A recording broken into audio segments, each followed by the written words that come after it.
Have you ever passed on going out with friends because you wanted to complete some work tasks early? Seems reasonable.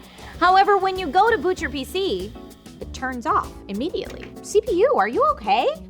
Let's find out on DIY in 5. Hey everyone, I'm Trisha Hirschberger and you are watching DIY in 5, the show where we make tech simple enough that you can do it yourself in 5 minutes or less.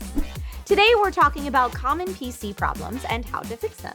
Last episode we looked at motherboard issues that could be giving you a headache, and today we'll go over some of the more common CPU hiccups you might encounter. Common reasons for CPU shutdowns include age, heat, stress, and power surges. So if you were to go start your CPU and it powered down immediately, you could ask yourself, was this CPU old? Or had I been getting temp warnings? Or have I been trying to simulate the Marvel multiverse in real time? Just kidding, but you get the point. There is a rational reason behind this. Luckily at DIY in 5, we've already done this work for you, so let's skip to the symptoms and then talk about how to diagnose them. Generally, based on the 4 causes previously mentioned, the symptoms will be exhibited by the patient, or in this case, our CPU, and they are: the PC does not post, the PC turns on, the fans are running, but it still does not post, the PC turns on and shuts down immediately, screen freezes, or blue screens of death.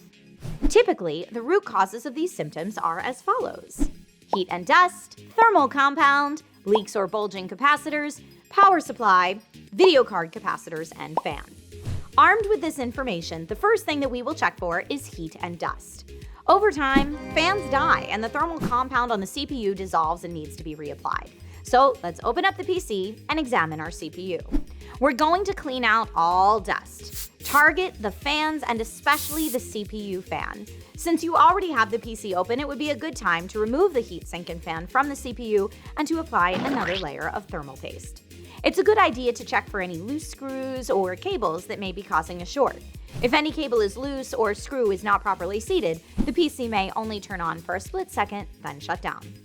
Now, let's try to reboot your PC to see if it posts. If it does post, it's highly recommended to go into your BIOS and monitor the CPU temp for about 10 minutes. The temp should stay pretty stable and not push towards the warning limits. If it's stable, congratulations, you are done. But what happens if you turn on your PC and you immediately hear fans, but it still doesn't post? Check to see if the CPU fan is actually running. This is a more common issue than you think. Dust kills fans over time, and over the life of your CPU, if the fans are not cleaned regularly or you run your PC constantly, this can happen. Now turn the PC back on and let's hope that it posts.